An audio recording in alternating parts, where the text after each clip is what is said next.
On se retrouve ce 12 mai pour un nouveau numéro de votre émission 90 minutes Déon Lonato, 100% dédié au championnat de première division togolaise. Bonsoir chez vous et bienvenue donc dans ce nouveau rendez-vous. Ils sont avec nous et je suis très bien, en très bonne compagnie si je veux le dire ainsi. Juste à ma droite, il est avec nous Olivier Koloda. Bonsoir. Bonsoir Gloria, toute ma gratitude infinie à tous les téléspectateurs qui sont avec nous. Oui. Et bonsoir également à tous les autres invités sur le plateau. D'accord, merci. Juste à côté de vous, il y a Nini Sebabi qui est avec nous aujourd'hui. Bonsoir. Bonsoir Gloria, bonsoir aux téléspectateurs, bonsoir au plateau. Donaldo Bassinga, bonsoir. Hola Gloria, hola aux illustres invités, hola aux téléspectateurs à qui je demande de mettre leur oui en branle et leur vision en adéquation pour déguster ce nouveau numéro de 90 minutes Déon Lonato. Je pense que après... Merci, c'est parti, mais avant le sommaire. L'AS OTR enchaîne face à Espoir de Zio pour le compte de la 20e journée de Déon Lonato. Supérieurs dans le jeu, les percepteurs d'impôts ont battu les Verts du Zio sur le score de 3-0 et conservent ainsi le fauteuil de leader. Quant à Unisport, qui pointait à seulement un point du leader avant cette journée, a subi une défaite inattendue 1-0 contre l'AS Bina sur un but de Kevin Laba dans les arrêts de jeu. Ce revers coûte cher à Unisport qui cale à 32 points et se fait doubler par l'ASK.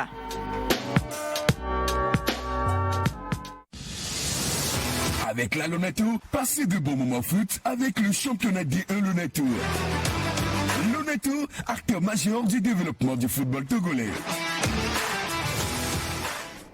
On commence donc avec cette rencontre, bien évidemment, contraint une nouvelle fois au partage de points 2-2 partout face à l'AS Tambo. Le CDF ACNUR réalise une mauvaise opération dans la course au maintien. ACNUR malheureusement confirme sa mauvaise dynamique sans victoire depuis le début de cette phase retour. Alors toujours dans la même spirale, hein. C'est aujourd'hui connu comme un loup blanc, c'est-à-dire c'est très populaire. Qu'on sait que le CDF ACNUR joue un très beau football, mais une fois encore, ils ont ce péché mignon là qui les suit, avec lequel ils voyagent ou ils reçoivent même. Et ça fait que dans cette rencontre face à l'AS Tambo, où ils étaient vraiment dominateurs, ils sont laissés pris au piège par l'excès de confiance et après des erreurs techniques, hein. Je ne sais pas, dû à la pression ou à une certaine naïveté. Et à la fin, ils sont contraints de repartir avec un point. Et ça a été une très belle opération pour l'AS Tambo, alors que le CDF ACNUR avait toutes les armes nécessaires pour pouvoir partir avec les 3 points. C'est vrai qu'il y avait des joueurs, des cadres de cette équipe qui manquaient, notamment Jules Ziamalé et puis Claude Clidier. Mais dans cette rencontre, durant les 90 minutes, ils ont été très bien performants, sauf que ce sont des petites erreurs de naïveté et de manque d'expérience. Ce sont ces erreurs-là qui ont coûté les points au CDF. Justement, des erreurs par 2 fois, ils se sont fait rattraper au score dans ce match. Comment l'expliquer? Non, moi je pense que la maturité doit être là parce qu'ils en ont joué beaucoup de matchs, en phase aller comme en phase retour. Mais aujourd'hui, c'est une pression. Moi, je pense qu'ils sont sous une pression de pouvoir se relever. Et quand on est mentalement sur une pression pour gagner un match, ça devient compliqué. Et aujourd'hui, il faut savoir que ACNUR n'a plus, les autres équipes n'ont plus peur de la ACNUR. Bien sûr qu'ils jouent bien, ils distribuent les ballons, mais ils ont une stratégie pour les contrer. Tout à l'heure, je viens de voir que Tambo jouait une défense renforcée. À chaque fois que ACNUR arrive dans la surface de finition de Tambo, il se retrouve à 6-7 et il se regroupe et ça devient compliqué pour les attaquants d'ACNUR. Justement, donc ça veut dire qu'on a l'impression que le CDF visiblement a est à découvert dans ce championnat. Oui, est à découvert. C'est la deuxième pire défense de ce championnat-là, tout simplement. Il n'y a que Doumbé de Mango qui a pris plus de buts que cette équipe. Moins 33 pour Doumbé. Voilà. Donc, 31 buts concédés cette saison pour le CDF ACNUR, qui aligne son 7e match consécutif sans victoire. En D1 Lonato. C'est terrible pour cette équipe du CDF ACNUR qui ne se retrouve pas. On l'a dit, c'est une équipe qui pratique un excellent football. Mais voilà, arrivé à ce niveau de la compétition, il faut gagner les matchs. Et cette équipe n'a visiblement pas réglé ses problèmes défensifs. Vous savez, lors des précédentes saisons, c'est une équipe qui marquait énormément de buts. Oui. Cette saison, ce n'est pas le cas. Il n'y a que 20 buts marqués. Même si ce n'est pas le même championnat. C'est vrai, voilà, que 20 buts marqués cette saison en 20 matchs, un but par match de moyenne. Mais derrière, ça prend énormément de buts. Beaucoup. Donc voilà, si on combine tout ça, c'est compliqué pour cette équipe du CDF ACNUR. Pour pouvoir se maintenir dans ce type de championnat-là, il faut être solide derrière. Il faut être solide derrière et ce n'est pas le cas malheureusement. On va donc se retourner vers Wassio Agrien pour mieux comprendre cette équipe du CDF ACNUR. Ah oui, bon, on se dit à chaque fois les mêmes choses qui répètent à chaque fois. On se demande ce qui ne va pas. On mène au score et à la dernière minute, on encaisse des buts qu'on ne doit pas encaisser. C'était la même chose à Palimé aussi, où on menait et sur des petites erreurs, on encaisse un but. Et gag, je peux dire. Donc, et ça s'est répété aujourd'hui aussi. À chaque fois, on se le demande, qu'est-ce qui ne va pas.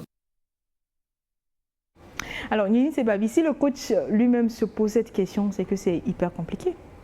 Non, vous voyez, en matière d'entraîneur, c'est le discours d'avant-match qui est très important. Aujourd'hui, qu'est-ce que nous entraîneurs, sur des actions de jeu qu'un joueur fait sur le terrain, une bonne action, il marque le but, il lui jette des fleurs. Oui. Mais ce qui est normal. Mais au-delà des fleurs, à l'entraînement, il faut le faire comprendre qu'il peut mieux faire. Tu vas voir un attaquant qui, sur 4 occasions de but, il marque qu'une occasion. Oui. Là, il faut vraiment le ramener à l'entraînement. Qu'il soit plus performant. Pour qu'il soit plus performant. Aujourd'hui, nos jeunes, leur mentalité, c'est que quand on le qualifie, c'est comme on est en train de lui dire de ne plus bien faire. Alors que dans le management, dans l'éducation de nous, les entraîneurs, il est question de dire aux joueurs s'il a bien fait ou non. Il faut le féliciter. Et s'il a mal fait, il faut avoir le courage aussi de le dire. Même s'il a bien fait, on continue de le dire que tu peux mieux faire. Oui. Voilà. Donc ces erreurs... Donc c'est ce qui manque un tout petit peu à nos entraîneurs, malheureusement. Ces petites erreurs, ça peut se corriger pendant les séances d'entraînement. Tu vois un joueur qui devait sauter, qui devait mettre le pied, qui devait faire le tackle, il ne le fait pas à l'entraînement. C'est pourquoi il y a aujourd'hui les vidéos, comment on dit ça, des retours des matchs. Il faut que vous voyez la vidéo ensemble pour dire aux défenseurs que voilà, tu devais anticiper, tu devais faire ceci, tu devais couvrir, tu n'allais pas te jeter. Voilà, parce qu'il y a beaucoup d'actions défensives. Voilà. Maintenant, si vous allez dire que l'expérience, et à chaque fois c'est des erreurs, vous-même entraîneur, vous ne maîtrisez pas. C'est plus compliqué. Voilà. D'accord. Il soulève également un autre point, Agrien Wassio, qu'on va donc écouter. Aziamale Jules, qui est aujourd'hui, qui a 3 cartons, qui n'est pas venu avec nous. Claude qui est un peu disposé. Donc vous allez voir que sur le banc, on a moins de joueurs sur le banc parce qu'on a beaucoup de blessés qui sont en réathlétisation et tout. Donc on était obligé aussi de venir avec des malades aussi, donc pour pouvoir étoffer parce qu'on n'a pas d'effectif. Alors, il souligne un point très crucial finalement avec ses blessés qui diminuent catégoriquement son équipe. Oui, il a dit, hein, il n'avait que 5 joueurs sur le banc, ce qui est rare pour être souligné. Donc voilà, cette équipe qui souffre du départ de certains joueurs, voilà, des joueurs indisposés, le capitaine qui était suspendu. Voilà, mais je pense qu'il y avait quand même la place pour repartir avec les 3 points de la victoire. Ouais, sur le but du 2-1 à la 86e minute, les joueurs étaient euphoriques, ils ont levé les maillots, etc. Voilà, je pense qu'ils ne sont pas restés concentrés. Il fallait tenir déjà une pseudo-victoire. Voilà, et il fallait rester concentré, ce qui n'a pas été le cas. Et malheureusement, cette équipe-là qui ne gagne toujours pas dans ce championnat. C'est compliqué. Tambo, par contre, a montré une certaine résilience dans cette confrontation. Sinon. Oui, Tambo a su être assez efficace. Hein, parce que vous voyez, Tambo n'a pas eu beaucoup d'occasions. Mais les rares occasions qu'ils ont eues, ils ont su les concrétiser. Et puis il y a également ce but hein, qui vient édulcorer tout ce qu'ils ont fait. C'est qu'ils ont surpris à un moment donné cette équipe du CDF. Oui. Ils ont su attendre un peu dans leur retranchement, passer par des contres assez explosifs.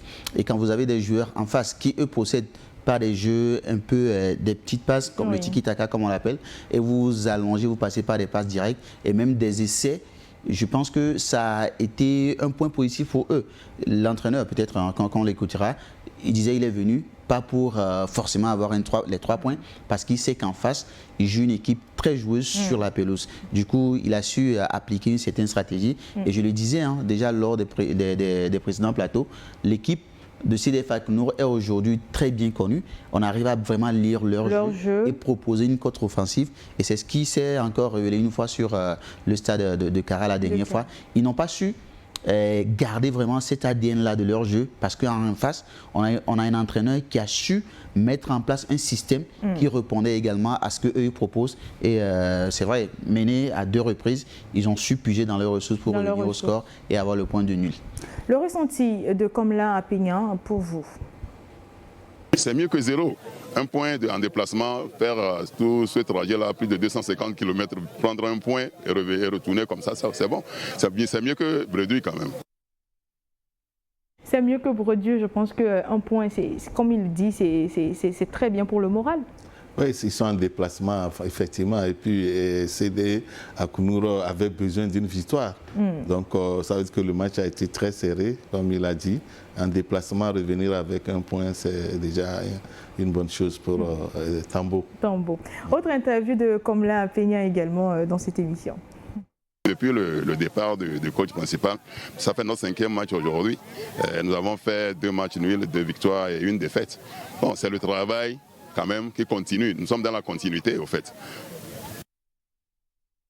2 victoires, 2 nuls, 1 seule défaite, belle continuité. Oui, c'est un bilan satisfaisant pour cette équipe de Tambo de Dacha depuis le départ de Jolie Agbessi. Mais voilà, pour moi, ce n'est pas un bon résultat. Je pense que le CDF ACNUR restait sur 6 matchs consécutifs sans victoire. Oui. Je pense que cette équipe de Tambo aurait pu remporter ce match-là s'ils étaient plus performants, tout simplement. Parce que attention à cette équipe de Tambo qui flirte également avec la zone rouge. Oui. Donc, tous les points seront capitaux. Donc voilà, je pense qu'ils avaient la possibilité, même s'ils jouaient en déplacement, de faire mal à cette équipe du CDF ACNUR. Attention, hein. Mais voilà. Ça n'a pas du tout été chose facile. Hein. Moi, j'étais sur le terrain, j'ai bien suivi cette rencontre-là de bout en comble. Ça n'a pas été un match facile.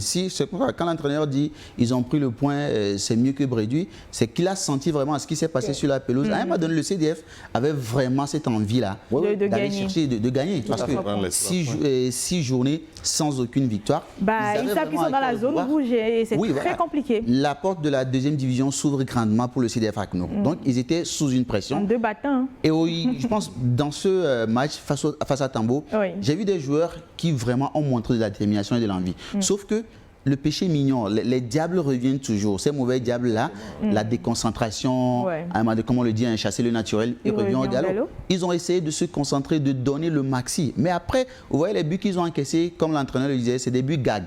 C'est-à-dire que ce n'est pas des buts qui ont été vraiment construits. C'est une action offensive, ce n'est pas une entreprise offensive qui est allée. C'est des essais de milieu de terrain et après des buts aussi offerts comme ça sur des coups francs. Ils ont été assez naïfs. Donc, ils ont résisté face au déferlant de cette équipe du CDF ACNUR, sauf qu'ils ont bien compris que quand vous jouez face au CDF, il suffit de faire bloc bas, de les attendre, de repasser par les contre-attaques, et puis c'est ce qui a été fait. Et ils sont tombés directement dans ce piège-là, malheureusement. Un autre match nul lors de cette 20e journée avec des scores identiques au stade municipal de Lomé. L'Entente 2 et l'Étoile filante se sont séparés sur un score de parité, comme au match aller, bien sûr.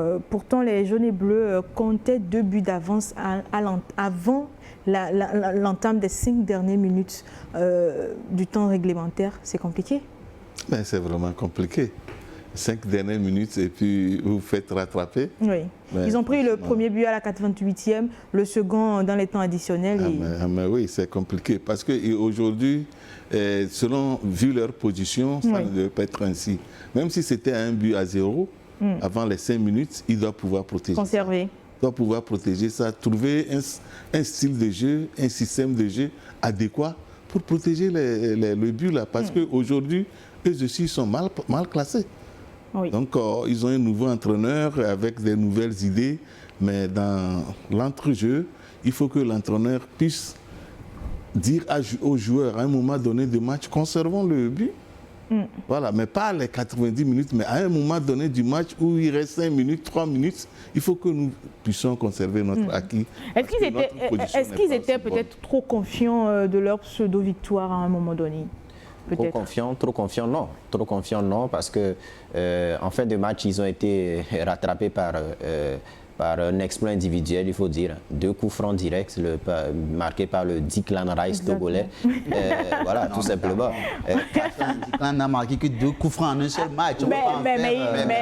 Regardez ce coup franc exceptionnel à la 88e minute de jeu. Marqué 2 coups francs en D1 Lonato. Moi, je ne me rappelle pas avoir vu ça. Je suis d'accord, mais ça ne fait pas de Declan Rice quelqu'un d'extraordinaire. Oui, non, mais il est extraordinaire, Declan Rice. On continue, s'il vous plaît. D'extraordinaire. Mais voilà, je pense que l'entente de faisait un bon match jusqu'à on peut pas prévoir prendre 2 buts sur coup franc en fin de match. Malheureusement, voilà, c'est tombé sur ce jour-là. L'entente pouvait, avec cette victoire-là, retomber dans une belle spirale, parce qu'il restait sur de mauvais résultats. Mais voilà, ce Kokou-Kavi, on a décidé autrement avec 2 coups francs. Je pense que c'est une performance qui va rester dans les annales du football togolais. Alors, que pense Niani Kofi de cette défaite soudaine de l'Entente 2? On va l'écouter. Vous avez suivi le match de bout en bout. Ça ne nomme pas l'équipe de l'Entente 2. Quand on menait jusqu'à la 85e minute, juste le temps d'aller dans les arrêts de jeu, on encaisse 2 buts. Donc vous imaginez qu'il y a un mauvais comportement de nos joueurs, ou soit carrément, il y a un relâchement total. Vous ne pouvez pas mener une équipe sur ce terrain jusqu'à la 85e minute et encaisser, vous allez applaudir. C'est totalement décourageant, ce n'est pas motivant. On revient de loin. Vous savez les séries de défaites qu'on a eues. On rentre un tout petit dans un match et on ressort encore avec des défaites. Moi je dirais que c'est une défaite, sincèrement. Je dirais que c'est une défaite, que ça ne nomme pas l'équipe de l'Entente 2. J'ai parlé de défaite, c'est parce que, bien sûr, le coach parle d'une défaite. C'est en nul, mais c'est au bout d'une défaite, malheureusement. Le ressenti du coach, finalement, c'est crucial. Je suis parfaitement d'accord avec Nianico. Je pense l'entraîneur des gardiens de l'Entente 2. Parce que quand vous menez jusqu'à 2 buts à 0, jusqu'à la 85e minute, tous les entraîneurs, peut-être je parle sous votre contrôle, diraient on va essayer de renforcer la défense. On va essayer d'être dans la gestion. Et on connaît des équipes, il y a par exemple Manchester United qui nous avait habitués avec le Fergie Time et puis tout. Mais de nos jours, quand vous menez 2 buts à 0 à 5 minutes de la fin, sans compter peut-être le temps additionnel, mais c'est clair, on fait forcément un bloc bas. C'est en ce temps les entraîneurs procèdent à des changements. Ils font entrer des joueurs qui sont conservateurs de ballon, casser le rythme. Ça fait partie de ces astuces-là qui peuvent permettre de conserver les buts. Malheureusement, je ne sais pas, il n'y a pas eu cette lecture-là et ils se prennent. Ils ne s'attendaient pas peut-être aux 2 buts de la fin du match. C'est parce qu'on ne connaissait pas l'étoile filante. Alors que c'est des équipes qu'on connaît très bien. C'est vrai qu'on ne prévoit pas les coups francs et ces genres de tireurs de coups francs également, on les voit sortir de nulle part. On ne s'attendait pas du tout. Mais je pense que ça pose un problème de gestion de fin des matchs. Et on en a parlé souvent dans toutes les équipes. C'est finalement un problème capital de ce championnat. La fin de gestion de match, c'est très important. Il y a une chose, depuis qu'ils ont commencé le championnat, ils doivent pouvoir se connaître. Justement, et éviter de faire des coups francs. Surtout qu'il y a eu déjà un match aller. La surface. Sachant que l'Étoile filante a de bons frappeurs. Donc en ce moment-là, il faut éviter de commettre les fautes à la lisière de la surface de réparation qui peuvent être des fautes graves. Mais mieux encore, en ce moment, on peut avoir des défenseurs qui, dans leur rôle, ne font que dégager les ballons.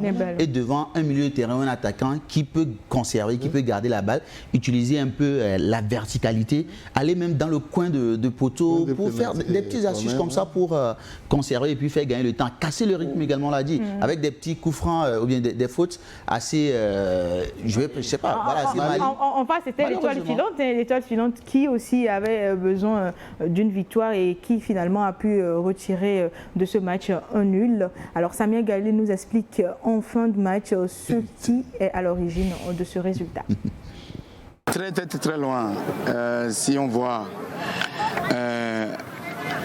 la physionomie du match, je crois que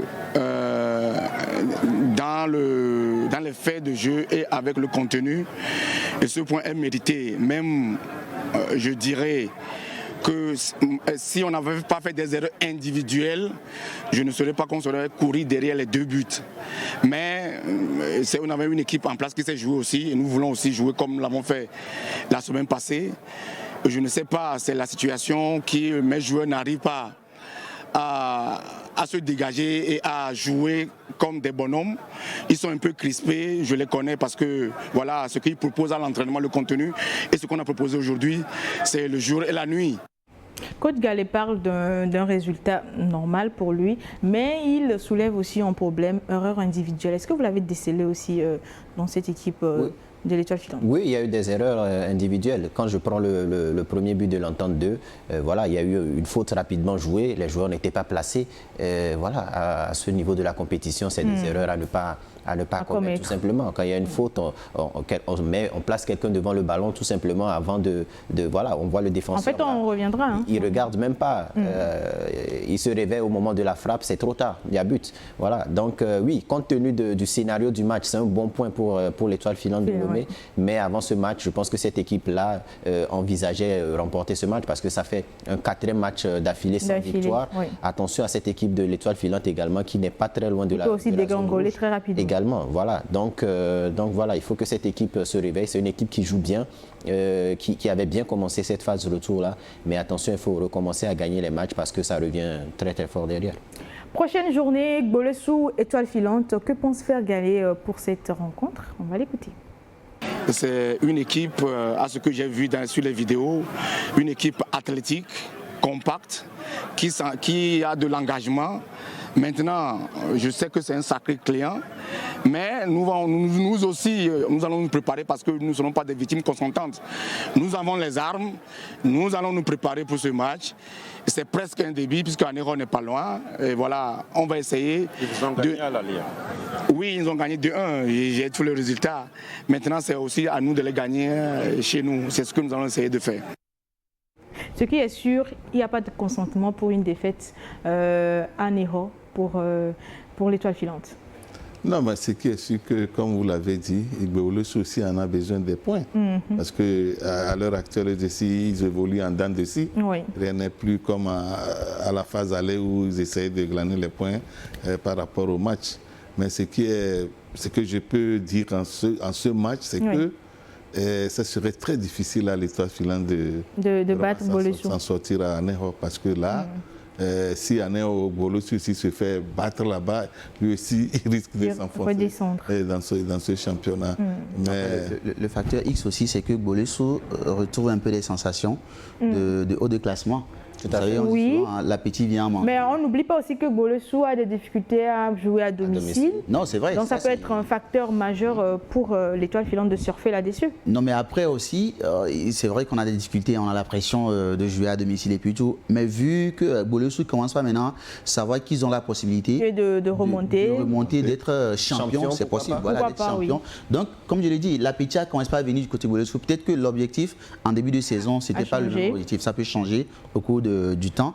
Et maintenant, étoile filante va aller peut-être chercher, ne serait-ce que peut-être un point du nul ou une victoire.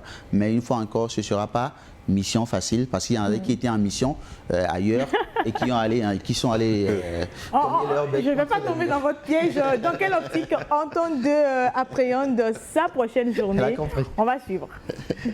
va se préparer en conséquence, comme l'avait fait la fois passée contre l'Asco.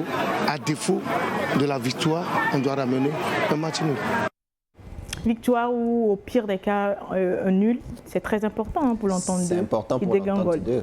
C'est important pour l'entente 2 qui regardait devant en début de saison. Là, premier de la phase aller, s'il vous plaît. Regardez derrière. Donc là, ils sont dans le ventre mou de ce championnat-là. Il faut commencer à prendre des points. Il faut recommencer à prendre des points. Et je pense que c'est un match qu'ils peuvent aller remporter. Voilà. Ils peuvent bien négocier, finalement. Ils peuvent bien négocier. Ils ont une bonne équipe. Vous vous rappelez, je vous disais que les victoires d'entente 2, c'était que des bluffs. Tout à fait. Vous vous rappelez. Tout à fait. Et c'est un peu ça. On espère qu'ils vont retomber dans une spirale positive. Vous me donnez raison quand même par rapport à ça. Je vous donne raison.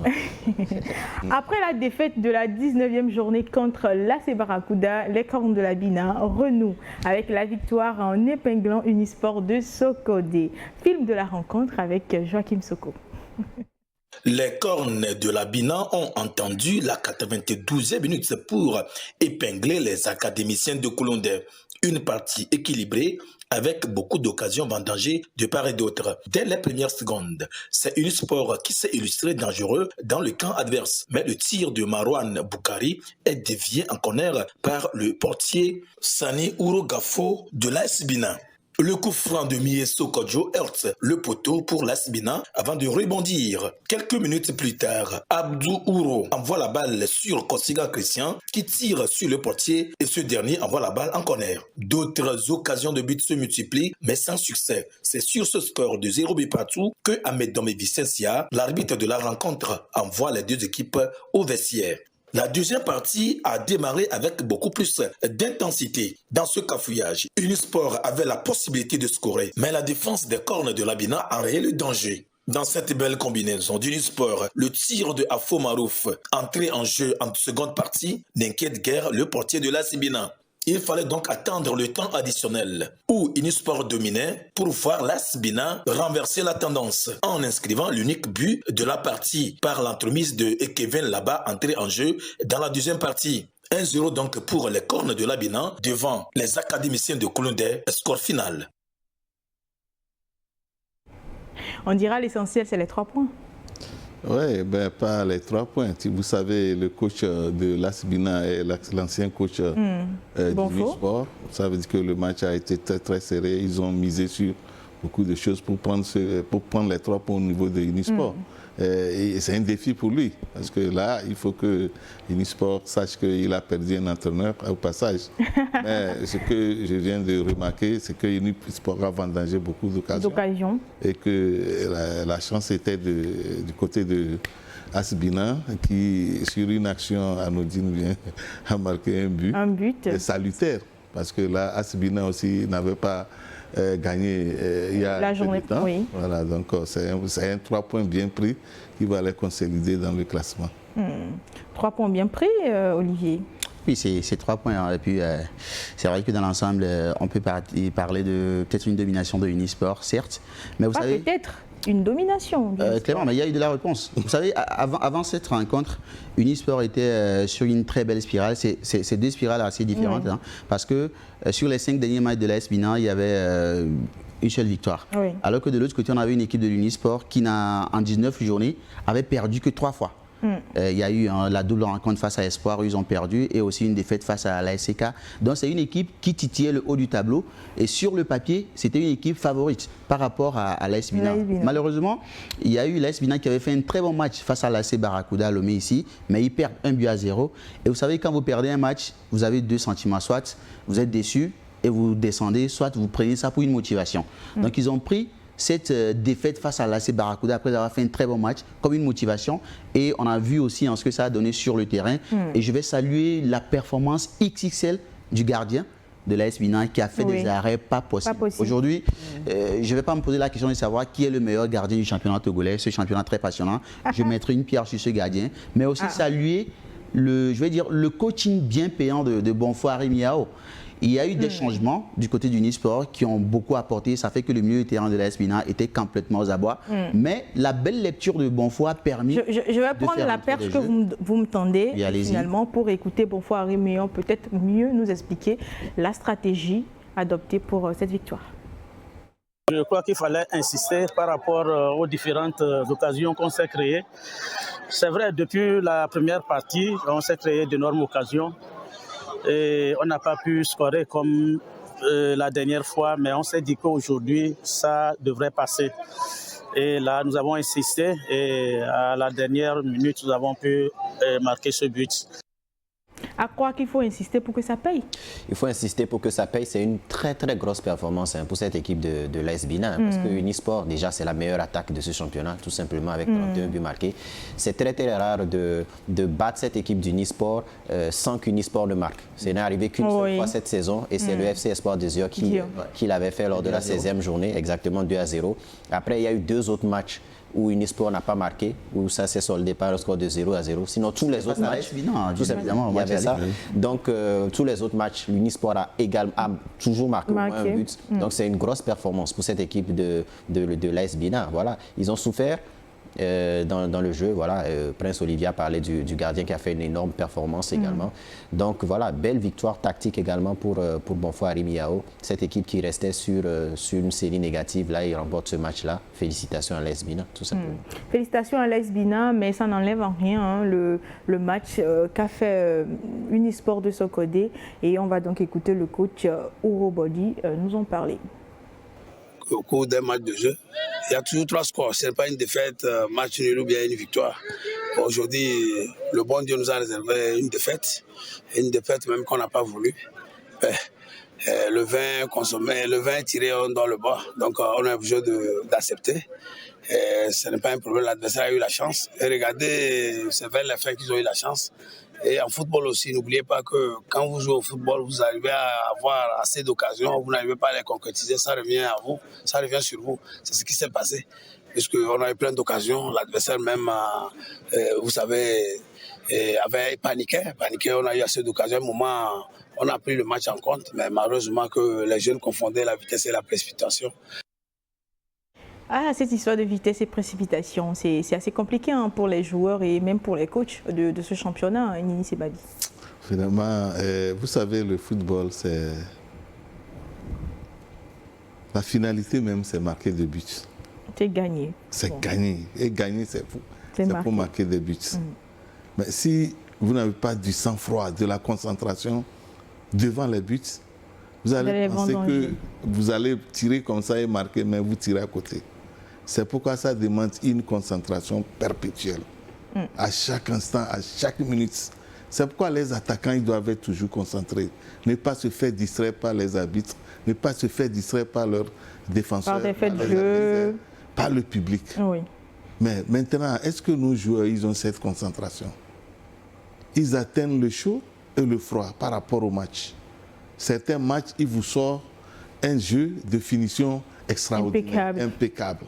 Mais un match, sur une action que le public, tout le monde va croire qu'il va filer, il met à côté. Donc c'est toujours la concentration. Et ce travail, c'est aux entraîneurs de faire en sorte que la veille des matchs, rappeler les joueurs là, d'abord à l'objectif du match.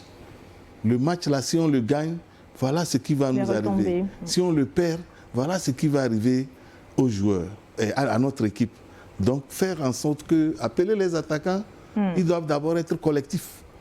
Parce qu'il y a des buts que certains cherchent à marquer individuellement, alors que le football est collectif. Oui. Voilà, si vous allez individuellement vous rater, vous compliquez les choses à votre équipe. Donc c'est le travail perpétuel, continu des entraîneurs pour la finition. La finition ailleurs aussi, c'est pareil. Mais au Togo, franchement, c'est un mal très profond que nous devons... Puisque chaque entraîneur en parle, malheureusement, voilà, donc, à chaque journée, on en trouve 2 ou 3. Travailler et franchement ramener les attaquants à l'air d'être concentrés. Concentrés, de ne pas se divertir dans le jeu. Dans le jeu. Voilà. D'accord. Au stade Ouelou de Kara, l'ASK n'a pas fait cadeau à Doumbé FC. Les chauffeurs ont sérieusement battu le tam-tam parlant sur un score sans appel de 4-0. C'est sans surprise finalement ce score. Aucune surprise hein, pour l'ASK qui était aussi sur... c'est vrai qu'ils ont repris hein, de plus belle des manières depuis cette dernière journée. Mais après, on voit une équipe qui est en train de montrer désormais que Ouelou devient une entre assez compliquée à aborder.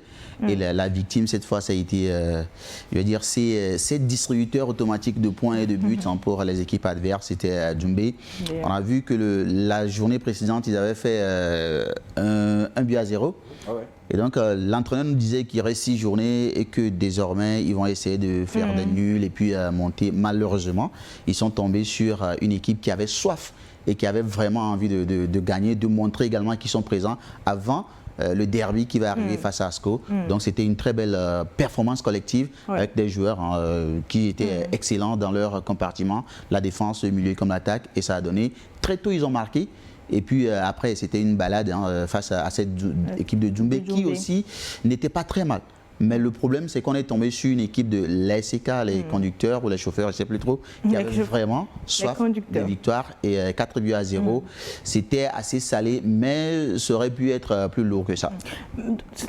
Ça veut dire que même quand on prend en compte l'adversaire en face, l'ASK, ça n'enlève en rien le beau contenu qu'a offert l'ASK finalement dans cette rencontre. Oui, c'est pas une victoire arrachée. Voilà, ils ont fait le boulot tout simplement. Ils ont fait le boulot face à cette équipe de Djoumbé. Voilà, on connaît l'histoire de cette équipe de Djoumbé. Mais gagner 4-0, ce n'est pas toutes les équipes qui ont battu Djoumbé 4-0 cette saison. Voilà, il faut le faire. C'était 3 souvent. Souvent c'est 3, 2. Même ces derniers matchs. Il y a des fois Djoumbé qui arrive à marquer en but également. Djoumbé n'a pris qu'1-0 la dernière fois face à l'Entente 2. Donc voilà, ce n'est pas une victoire anodine pour cette équipe de l'ASK qui monte petit à petit en puissance. Hein. Je l'ai dit dans cette émission, moi je les voyais en début de saison champion.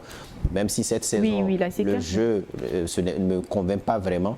Mais voilà, c'est une équipe qui a beaucoup d'individualité. C'est une équipe sur laquelle il faudra compter pour cette fin de saison. Donc, belle victoire en tout cas pour cette équipe de l'ASK en attendant le derby le week-end. On en parlera de ce derby-là. Finalement, pour vous également, est-ce que l'ASK reste l'une des équipes sur qui on peut compter dans ce championnat finalement? C'est vrai, mais c'est clair parce que c'est une équipe qui a gardé son ossature. L'ossature est là et puis il fait confiance à des jeunes et qui ont aussi un peu du talent. Donc l'osmose, tout est pris, mais il suffit que l'adversaire soit un peu mal préparé, il va prendre des buts parce qu'ils ont des attaquants très rapides et un milieu du terrain vraiment efficace. Voilà, même aller voir même le gardien. Le gardien qui a gardé les buts, c'est un jeune gardien, mais il a fait beaucoup d'exploits pour ce match-là. Donc nous allons compter sur ASK. Jusqu'à la fin de la saison. C'est une équipe sur laquelle on peut compter. Mais je pense que si on était dans la saison dernière, Gloria n'aurait pas posé la même question. Hein, parce qu'on sait que c'est ASCO et puis ASK. Donc, je parle de cette saison. Oui, c'est ce que je dis. C'est le fait qu'ils aient peut-être pas bien commencé le championnat. C'est ce qui fait qu'aujourd'hui, on se pose la question de savoir... Ils n'ont pas bien commencé, certes, quand je prends ASK et ASCO, mais jusqu'à l'heure-là, on ne peut pas mettre dans le même sac ASK et ASCO, finalement. Même si les saisons dernières, on pouvait le faire. Oui, je parle de cette saison. Vous savez, quand le coach parle de l'osmose qui est là entre ces joueurs-là, on a des joueurs comme Richard Nan, aujourd'hui qui participe énormément, même si on ne l'a pas vu jouer dernièrement. C'est quelqu'un qui a acquis assez d'expérience de par son parcours en équipe nationale, à l'international également. Donc il apporte ce plus-là à l'équipe. Et il y a aussi de la jeunesse qui a été bien fournie à cette équipe d'ASK. Donc c'est vrai que quelle que soit leur performance actuellement, l'ASK reste une équipe qui a une grosse valeur. Et même si on les voit plus bas du classement, on se rappelle, hein, il y avait des journées où l'ASK était 11e ou 12e, mais aujourd'hui il se retrouve à la 2e position de ce classement. Donc clairement, même quand, comme le dirait quelqu'un, quand le lion ne va pas très bien, il ne faut pas l'appeler un chat. Ça ne sera jamais un chat. Et justement, l'analyse d'Ameto Kodomesson nous intéresse dans cette émission. Je suis vraiment satisfait de mes poulains parce qu'aujourd'hui, ils ont su marquer. Et la plupart des occasions qu'on a eues, au moins aujourd'hui, on n'a pas avantagé beaucoup. Et l'essentiel, c'est de continuer dans cette lancée et pour aborder le prochain match. Avec ce score, on ne peut qu'être satisfait. Hein, oui, on ne peut qu'être satisfait. Marquer 4 buts, faire un clean sheet, ne pas en prendre derrière. Je pense que c'est tout ce qu'un entraîneur veut dans un match de football. Donc voilà, on ne peut qu'être satisfait. Maintenant, ce n'est que Doumbé de Mango. Voilà, il y a des matchs encore plus difficiles qui arrivent. Donc voilà, c'est dans ce genre de matchs, des matchs compliqués, que j'attends véritablement cette équipe de la SCK là. Donc on attend de voir. Là, c'est une victoire qui leur permet d'être, comme Olivier l'a dit, deuxième de ce championnat, juste à 2 points du leader. Donc voilà, tout est encore jouable. Ils ont encore cette possibilité-là d'être champion, ou du moins de finir à la 2e place. Je pense que l'objectif, c'est de retourner sur le continent. Ils ont la possibilité, l'équipe et les joueurs, pour réaliser cet exploit. Enfin, c'était Doumbé. Doumbé, il y a beaucoup de journées où on ne se rappelle même plus d'une victoire de cette équipe-là. 11e défaite consécutive 11e défaite, pour cette équipe de Doumbé. C'est hyper compliqué finalement. Oui, Doumbé, ça ne peut que les arriver, parce qu'il y a un entraîneur qui a fait le recrutement, qui a commencé avec l'équipe. Après, bon, des problèmes extrasportifs, financiers, ont fait que l'entraîneur aussi a démissionné, le bureau, le président, tout a démissionné. Donc, le football, bon, ce n'est pas la magie. C'est une question d'organisation, c'est une question de mobilisation autour des acteurs, le football. Mais s'il n'y a pas ça, voilà ce qui va arriver. Le coach Gagno Fousseni aussi a fait son analyse d'après-match, finalement, qu'on va écouter. On joue ASCO, c'est encore un autre match. ASCO, ACK, c'est des équipes sœurs, donc le meilleur va l'emporter. On a plutôt écouté un Metoko de Messon qui parlait de ce derby-là, ACK, ASCO, qu'on attend finalement, puisque l'aller, c'était pas vraiment ça. Ah ouais, c'est toujours, quand on dit ASCO, ASK ou ASK, ASCO, ça fait jaser, la presse est assez dithyrambique, on en parle tellement, mais quand on reste sur la pelouse, ça demeure, on reste sur notre soif. Ça demeure, comme je le disais, une symphonie inachevée. Et à chaque fois, ça a été ça. Quand vous prenez même 2-3 saisons derrière, soit ça accouche d'un nul ou un jeu qui n'est pas vraiment chatoyant. Ouais, c'est ce qu'il disait. Ils ont fait une très belle prestation face à Doumbé. Et en attendant, en mettant un peu la pression sur ASCO, mais attendez de voir quand ils vont s'affronter entre les deux équipes, ce derby-là, il se joue dans les maisons, dans les petits hameaux. Vous ne voyez pas une possible victoire de l'ASK ou d'ASCO de Kara dans cette rencontre? Je serai un témoin et je verrai, j'attendrai de voir, parce que c'est très compliqué pour moi de mettre une pièce sur l'une des deux équipes. Surtout quand ils jouent ensemble. Surtout quand ils s'affrontent. Le match aller, on a commenté ce match-là avec Seyram Koudaé, et je suis resté vraiment une fois encore sur ma soif, et même je dirais sur ma faim, vu la prestation des deux équipes. Donc le samedi ou bien le dimanche, je ne sais plus trop, la prochaine journée, je n'attends pas grand-chose de ces deux équipes-là, si ce n'est qu'un match nul. Oui, ben, on connaît déjà le résultat de ce match. Ce sera un match nul, tout simplement. Mais vous serez peut-être surpris de voir une victoire de tel ou tel club. C'est tout ce qu'on demande, à être surpris. On veut être surpris. On veut être surpris, tout simplement. Mais on le sait, en championnat, ça fait quelques saisons, il y a eu des matchs nuls. 0-0, 1-1 ou 2-2. Voilà. Et c'est en coupe que la SCK l'emporte. Donc le prochain match sera vous serez surpris, je vous assure. Je mettrai ma pièce sur un club, mais que je ne vous dirai pas dans cette émission. Vous ne prenez pas de risque? Je prends de risque, mais je vous le dirai en off après, si vous le voulez. Mais pour l'instant, on va évoluer. On va écouter finalement le coach Gagno Fousseni, qui a fait son analyse d'après-match. Vous savez, je pense que tout est dessiné, ça se dessine.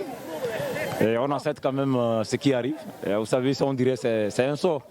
Donc il n'y a pas de souci, on essaie quand même de faire, mais je pense que toujours c'est les défaites. Donc aujourd'hui je me suis dit que non, les carottes sont cuites. Bon, on ne baisse pas les bras, mais nous allons continuer pour au moins, parce qu'on ne peut pas faire toute une phase de retour sans victoire.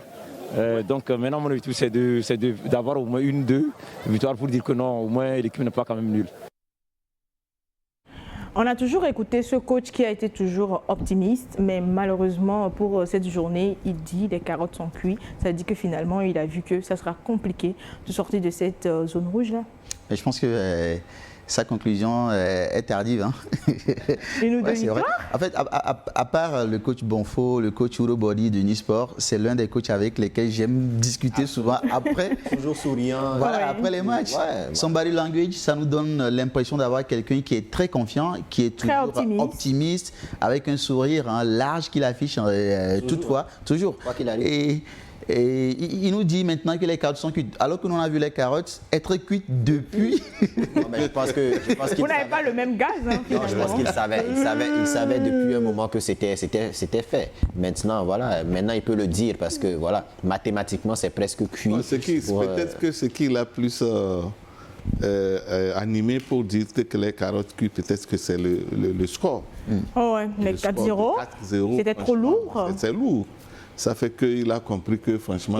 Il est en train de voir aussi que les journées, au fur et à mesure des journées, ça évolue, mais qu'il est toujours sur une défaite à chaque journée, c'est plus compliqué. Vous savez, quand il restait 8 journées, il nous a dit qu'ils ont la possibilité d'avoir 24 points et d'avoir les 8 victoires. Après cette journée, il nous dit on est toujours... oui, je pense que c'est la confiance que les joueurs ont besoin, peut-être pour se donner plus à fond. Oui, c'est pourquoi il dit j'aime bien cet entraîneur, parce que ce qu'il transmet est assez bien. À chaque fois, c'est lui qui fait comprendre aux joueurs que ce n'est pas encore fini. Et quand on les voit sur le terrain, c'est pas que ce sont des joueurs qui sont moyens ou médiocres. Hein. Ils sont très bons, souvent. Mais en face, ils ont des équipes qui arrivent à pouvoir changer la tendance et finalement, c'est que des défaites. Donc, je pense que les carottes sont cuites, certes, mais il dit, il a toujours un objectif, c'est d'arriver à avoir quelques victoires. C'est tout le mal que moi je souhaiterais à cette équipe. C'est tout le mal que je leur souhaiterais, hein, d'avoir au moins une victoire dans cette saison. Maintenant, qui sera la cobaye, j'en sais rien. Vous savez qu'on aurait peut-être pu continuer le championnat sans Doumbé. Vous vous rappelez, ils ont fait deux matchs nuls. Ils n'ont plus droit à un troisième match, de ne pas jouer un troisième match, sinon c'est directement la troisième division, c'est plus compliqué. Mais après, ce que vous m'avez dit, c'est qu'ils sont assez courageux. Ils sont très courageux, ils sont très tenaces, parce que peut-être que d'autres équipes auraient démissionné, auraient jeté les points du coup. Mais l'équipe de Doumbé, malgré le mal, malgré les downs qu'ils arrivent à avoir à chaque journée, ils sont quand même toujours résilients. Et ça montre à quel point le sport, c'est quelque chose de très impressionnant. Et à chaque fois, quand on n'a pas encore dit la fin de la messe, ça veut dire que ça peut continuer. Et même quand tu les dis, les carottes sont cuites, mais ils rêvent encore d'avoir des victoires. Donc je pense qu'il y a un message. Puisqu'il sait aussi qu'ils n'ont plus rien à perdre dans ce championnat et il faut y aller à fond. Alors, match de patron de l'ASOTR qui jouait face au FC Espoir au stade municipal de Lomé. Les percepteurs d'impôts se sont imposés 3 € devant la formation de Zion. Décidément, l'ASOTR reste sur une pente très ascendante. Moi, je ne peux que tirer mon chapeau à cette équipe de l'ASOTR qui me surprend positivement avec des joueurs exceptionnels, des jeunes joueurs, une équipe fluide. Voilà, ça marque énormément. Il reste sur 2 victoires consécutives face à une belle équipe du FC Espoir de Zion. On se rappelle, il y a eu 2 jours, il y a 2 journées, ils étaient à égalité de points. Ils étaient juste devant un goal à virage particulier. Là, c'était un match très important pour cette équipe, pour les 2 équipes d'ailleurs. Et voilà, belle victoire de l'ASOTR qui avait mal commencé son championnat. Mais voilà, par la force des choses qui est monté en puissance, malgré le départ, encore une fois, je le dis, du meilleur buteur du championnat, Bruno Koko-Aborto, la saison dernière. On pensait que cette équipe allait flancher, mais non, pas du tout. C'est une équipe qui surprend positivement, agréablement. Et voilà, très très belle victoire face à une bonne équipe du FC Espoir de Zion. Et voilà, là, ils sont en tête de ce championnat-là. Attention à cette équipe-là qui, je vois, l'appétit vient en mangeant. Je pense que voilà, l'objectif, c'est pourquoi pas être champion. Vous trouvez qu'ils ont la possibilité d'être champions, finalement, même si 6 journées qui restent, qui seront vraiment âprement disputées? Vous savez, au départ, on n'a pas vraiment compté sur cette équipe de l'ASOTR. Avec leur mauvais début. Avec les mauvais débuts. Avec la non vite arrivée de l'entraîneur. C'est dans la dernière semaine que l'entraîneur est arrivé. Ils ont commencé pas très bien, mais j'ose croire qu'avec l'organisation autour de cette équipe, avec la détermination de ces jeunes joueurs, parce que je les ai vus jouer, je les ai vus physiquement, c'est des petits. C'est des joueurs académiciens de Swallows, mélangés avec d'autres anciens joueurs, mais qui jouent au football, qui écoutent leur entraîneur, qui acceptent de travailler et qui sont déterminés, engagés sur le terrain. Donc ça ne fait que marcher pour eux. J'ai vu Gomido face à l'OTR, mais j'ai compris que la jeunesse aujourd'hui peut mieux faire que les anciens joueurs. Parce que quand nous les commande alors. Voilà, quand vous prenez, regardez-les. Quand vous les prenez individuellement, la moyenne d'âge peut-être c'est 20-21 ans. Bien sûr. Ouais. Donc ils ont cette fougue. Ça fait que physiquement aussi ils sont présents. Ils sont présents et techniquement ils sont là. Regarde le 27, regardez le 17. Vous voyez les combinaisons? Donc ça fait partie aussi de l'organisation de cette équipe et de la même mise des entraîneurs et puis même du bureau. Voilà, le travail continue, le travail avec beaucoup de détermination, engagement de ces petits joueurs. L'intervention d'Amedou Noureddine dans cette émission, pour vous? Effectivement, une chose est de rester, d'être là, l'autre chose est de se maintenir là aussi. Donc rien n'est joué d'avance. Ce qui est sûr, nous on va toujours aller aborder nos matchs chaque jour que nous avons des rencontres. On va toujours les aborder comme c'est notre premier match. Donc au sorti, nous gagnons le match. Donc je crois que ça va nous aider encore à pouvoir être à la tête de ce classement. Être à la tête du classement, c'est très bien, mais savoir rester, comment rester à la tête du classement, c'est plus important. Oui, je pense qu'ils ont les secrets pour rester. Parce que quand vous voyez un peu le football qu'ils produisent et les buts qu'ils marquent, ce ne sont pas des buts, ce n'est pas des hold-up. Face à Espoir, regardez les 2 buts. Ils sont venus sur des entreprises offensives, sur un jeu qui est bien construit. Les petites passes, les dédoublements, la complémentarité entre les joueurs et ça peut donner que ce que nous avons sur la pelouse. C'est une équipe assez élégante dans le jeu qu'ils proposent et aussi même dans les défaites. Vous voyez, souvent on n'apprend pas beaucoup quand on gagne et on apprend plus lorsqu'on a des défaites. Maintenant, quand les SOTR a des défaites, on voit le travail qui est fait parce que le coach parlait du discours des entraîneurs, du travail qui doit être fait à l'entraînement et c'est une équipe qui est assez concentrée, très rigoureuse également. Et on n'est pas surpris, moi je ne suis pas surpris de les voir aujourd'hui leader. Je ne serais pas surpris non plus de les voir remporter le trophée cette saison parce que quand vous commencez très mal dans les pour avoir ce trophée, il faut vraiment rester très constant sur les dernières journées. Oui, et puis eux, ils le savent bien. Vous savez que dans les starting blocks, toutes les équipes se valent. Et quand on a démarré le championnat, la SOTR a aligné des comptes performances. Je pense qu'ils ont pris 3-0 plusieurs fois parce qu'il y avait Bruno qui n'était pas là, qui allait sur le continent et revenait après avec l'équipe nationale. Et difficilement, il gagnait plus d'un but à 0 aussi. Maintenant, avec le temps, ils sont montés en puissance. Et quand vous êtes comme ça, c'est comme un avion, un moteur diesel qui grimpe. Et à la fin, le résultat ne peut être que probant, il ne peut être qu'excellent. Vous voyez, quand vous voyez le jeu, c'est plaisant. Je pense que l'équipe vous fascine vraiment, Sébastien, quand vous le voyez jouer. Je suis de l'OTR. C'est mon équipe. Ah d'accord, ça se comprend. Ouais, vous comprenez. Parce qu'au départ, on a critiqué le choix des entraîneurs. Je faisais partie de ceux-là qui critiquaient. Voilà. C'est des petits joueurs, avec Swallows, il faut recruter, il faut faire un bon recrutement, mais voilà. Aujourd'hui, le staff a été maintenu ce qu'il peut faire. Et ils comprennent que finalement c'était un bon choix, voilà, c'était bien de le faire. C'est du talent. Le projet de jeu, il est en belle réussite. En tout cas, je pense que c'est quand même très beau ce qu'ils nous proposent. Et voilà, c'est très bien pour cette équipe d'OTR. Kodjo Achonglo également fait son analyse d'après-match. Bien sûr, un membre du staff de l'équipe Espoir de Zion. On sait que l'adversaire, c'est une équipe qui joue, une équipe qui joue, donc on doit les étouffer au milieu du terrain. Arrivé ce soir, nous avons laissé la balle à eux, on a laissé les espaces, les lignes sont distantes d'entre elles, ce qui leur a permis de jouer. Ça nous a posé énormément de problèmes. Il faut dire que au fur et à mesure qu'on avance, la fatigue commence pas à gagner les jambes. J'explique que ce n'est pas la fatigue ce soir. La fatigue. C'est vrai qu'ils ont joué en milieu de semaine, mais l'adversaire en face aussi a joué. Et oui, effectivement. C'est une contre-performance pour cette équipe du FC Espoir de Zio qui restait sur une bonne dynamique, mais là, il reste sur 3 matchs consécutifs sans victoire en D1 Lonato.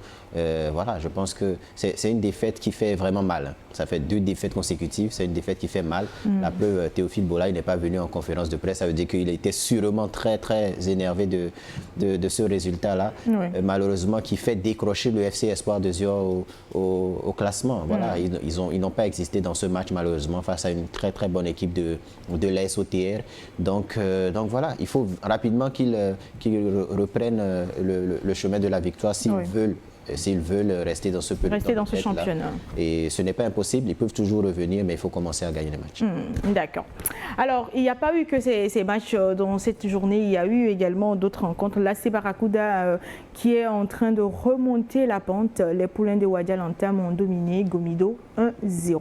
Et Bolosio également met la pression sur le duo de tête en prenant le meilleur sur Asco sur le même score, bien sûr, 1-0.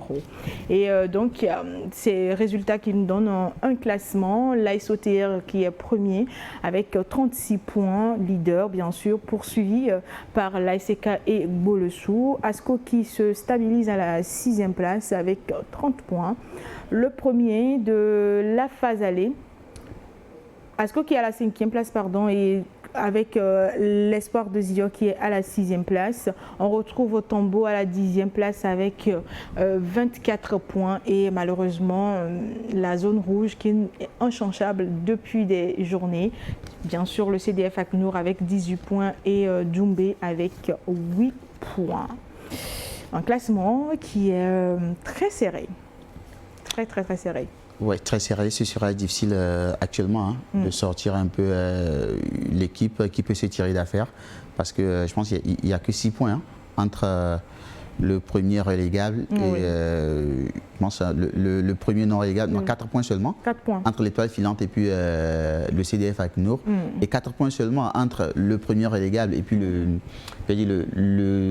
9e.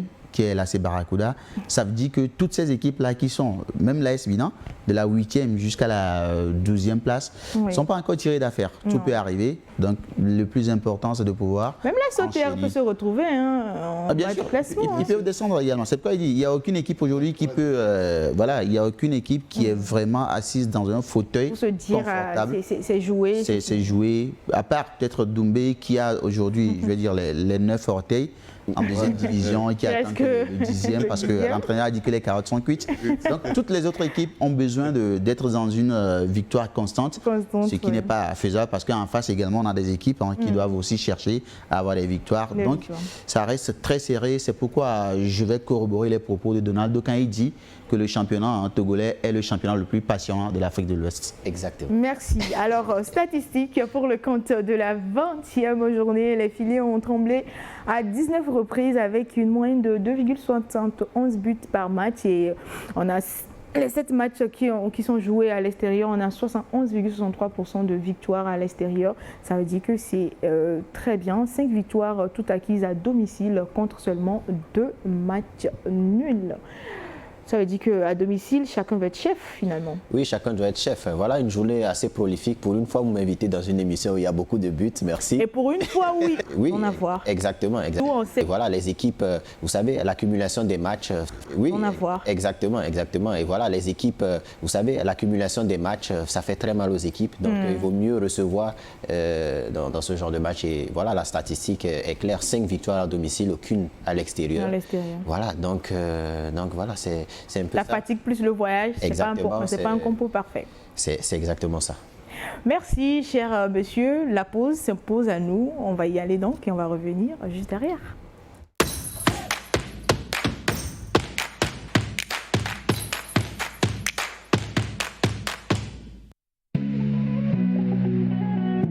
Un match de 90 minutes, un match d'évasion et de passion. Cette rencontre, à chacune des journées, des résumés, analyses, découvertes avec nos meilleurs consultants et acteurs du foot. Au début de la saison, je le suivais et il avait dit dans une interview que toutes les équipes sont battables. Aucun aspect ni secteur n'est épargné. 90 minutes D1 Lonato, la vitrine par excellence du championnat de foot togolais, tous les lundis à partir de 19h30 sur New World Sports 5 et New World Mix. Communiqué de la Lonato. La Direction générale de la Loterie nationale togolaise porte à la connaissance de la population en général et des parieurs en particulier qu'il lui a été donné de constater que certaines personnes se réclamant de son personnel propose à travers des messages qu'il diffuse sur les réseaux sociaux de fournir des numéros gagnants pour des tirages de loto. Dans leur mode opératoire, pour tromper la vigilance des parieurs, ces personnes n'hésitent pas à afficher des tickets gagnants falsifiés, des numéros de téléphone et des supposées pièces d'identité des organisateurs. Ces agissements constituent de la pure arnaque. La Loterie nationale togolaise informe les parieurs et la population qu'elle ne propose pas et n'a jamais eu à proposer de numéros gagnants à l'endroit des parieurs. Le choix des numéros sur lesquels prendre les paris reste personnel aux parieurs. La Lonato décline toute responsabilité devant ces faits qui sont de la pure et simple escroquerie. À cet effet, la Lonato invite les parieurs et la population à une plus grande vigilance pour ne pas tomber dans le piège des arnaqueurs. Les recherches sont en cours pour identifier les auteurs de ces actes qui seront soumis à la rigueur de la loi. La direction générale. Au rendez-vous des athlètes fair play s'invitent déception, passion, émotions diverses. De profiter bien sûr à cette combinaison. Oh là là! Couronne des rois et des reines aguerris, la technique, la tactique, l'endurance dictent leur loi. Il n'est pas d'enjeu pour aller chercher le face-à-face. Nouvelle saison au relent d'une relance éprouvée. Le gabarit n'est pas toujours ami de la chance. D1 Lonato saison 2024-2025, c'est sur New World TV.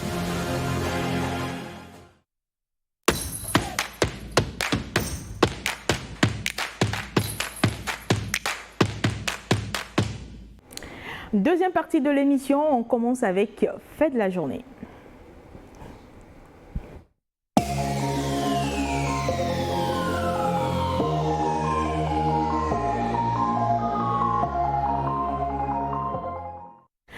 Premier fait, un incident s'est produit lors du match Gbolosu-Asco à Anéro. Je vous laisse suivre la vidéo comme d'habitude et s'en suivra derrière les débats.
Alors, est-ce que vous comprenez la vidéo ou vous avez besoin d'amples explications, chers messieurs? Moi, j'ai besoin d'explications, Gloria. Ok. Alors, je vous donne rapidement. Alors, ça en fait insolite, on peut le dire ainsi, entre guillemets. L'officiel de la rencontre, Bossou Kamla, probablement induit en erreur par son chronomètre, siffle la fin de la rencontre à la 84e minute. C'est-à-dire qu'on n'a pas encore arrivé aux 90 minutes et ça causait, il a tenté de reprendre, mais les Condena refusent dans un premier temps de reprendre cette rencontre. Alors, ma première question peut-être avant de continuer, c'est est-ce qu'ils ont le droit, les Condena de la Cosa, de refuser de reprendre cette rencontre qui malheureusement a été interrompue avant l'heure? Alors, est-ce qu'ils ont le droit? Je pense que l'arbitre, c'est lui le dirigeant premier, c'est lui l'officiel. Quand il décide que le match a pris fin, c'est qu'il a pris fin.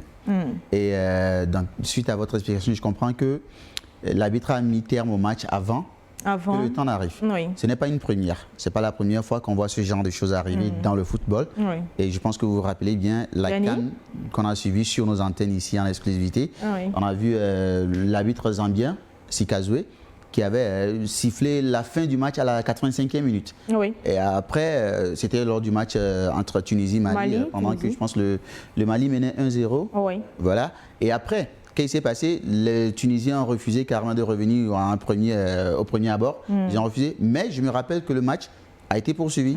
On a continué. Donc, s'ils avaient refusé au départ, parce que c'est des sauts d'humeur, ils n'ont pas accepté, peut-être pour eux, on nous a dit après que l'arbitre souffrait d'insolation, peut-être, parce que ça peut arriver. Oui, vous parlez de Gianni Sikazwe. Mais maintenant, celui-ci, je ne sais pas, Bossou, je ne sais pas si c'est le même problème, ou je ne sais pas si c'est son chronomètre qui n'était pas vraiment en synchronisation avec les chronomètres des autres assistants. Mais est-ce qu'ils ont le droit de refuser de continuer la partie? Je pense que oui. Après, parce qu'il n'y a pas que les joueurs, il y a le staff, il y a l'assesseur, il y a le commissaire au match. Ce sont eux vraiment de pouvoir travailler dans l'ombre pour que les deux équipes continuent. Puisque l'arbitre, il a décidé que le match est fini, ça veut dire que le match est fini. Maintenant, si après on nous dit de revenir, ça va être une négociation, une discussion qui doit être menée entre les différents staffs et le corps arbitral. D'accord. Le match a repris finalement après, mais une autre question aussi, c'est pourquoi est-ce qu'il n'y a pas eu de concertation entre les arbitres finalement, avec les autres arbitres pour voir si réellement le chronomètre est à l'heure pour tous? Oui, mais je pense qu'avant de siffler la fin du match, l'arbitre il ne va pas consulter ses assistants. Je pense que c'est quelque chose qui se fait sous le coup. Je vois l'arbitre assistante, la première, elle n'a pas bougé de sa place. Donc ça veut dire que pour elle, le match n'est pas terminé. Il y a l'autre qui a quand même rejoint son arbitre central. Donc voilà, c'est un fait qui est déjà arrivé, comme Prince Olivier l'a souligné. Donc voilà, que Boluessou, qui menait au score, disent qu'ils ne veulent pas poursuivre la rencontre. Voilà, ça je peux accepter, je peux comprendre, mais Asco qui est mené au score, l'arbitre siffle la fin, je ne vois pas pourquoi ils vont dire qu'ils ne vont pas. Peut-être ils se disent qu'ils sont sortis du match, puisqu'ils ont eu aussi un carton rouge dans cette rencontre, c'était plus compliqué. Donc voilà, c'est quelque chose, heureusement le match s'est terminé, le score n'a pas changé, tout simplement, donc voilà, c'est quelque chose qui peut arriver, voilà, c'est une grossière erreur de la part de l'arbitre central, et voilà, on espère qu'il... Bon, on suppose qu'il sera sanctionné pour ça, mais voilà, c'est des faits qui peuvent arriver. Il y a eu concertation, le match a repris, voilà, plus de peur que de mal, je peux dire. Si advenait qu'il y ait des sanctions, quelle sera peut-être la sanction, sinon? Non, moi je pense que... laissez-moi quand même faire l'analyse. Pourquoi pas? Je pense que l'arbitre est le directeur du match. Au-delà du directeur du match, il y a celui qu'on appelle le commissaire du match qui est au-dessus de l'arbitre. Oui. Si l'arbitre commet une erreur et c'est avéré, et le commissaire du match constate que c'est une erreur, il peut agir sur les arbitres pour continuer le jeu. Apaiser la population, leur dire que c'est une erreur manifeste de l'arbitre. Oui. Et le jeu peut reprendre. Voilà. Maintenant, l'arbitre doit être sanctionné parce qu'un directeur d'un événement doit se prendre à telle enseigne. C'est pourquoi il a des assistants. Il peut même rompre le match, aller vers l'assistant s'il doute de vérifier de son chrono. Il ne l'a pas fait, il n'a pas montré les arrêts de jeu et brusquement il arrête le match. Vous voyez que c'est compliqué. Cet arbitre, bon, je ne suis pas dans les secrets, je ne connais pas les lois de les règlements qui les régissent, mais il doit être puni. Ça, mais après, est-ce que l'arbitre peut décider volontairement d'arrêter un match comme ça? Non. Ça veut dire qu'on peut lui accorder le bénéfice du doute en disant qu'il y a peut-être des soucis, il y a quelque chose qui lui est arrivé. Soit son chrono ne lui a pas donné la bonne heure, ça veut dire que peut-être avant, il n'a pas bien contrôlé les piles, les batteries dans son chrono. Mais derrière, vous allez vous rendre compte que vous faites un match de football et que l'arbitre assistant n'a même pas encore présenté le temps additionnel.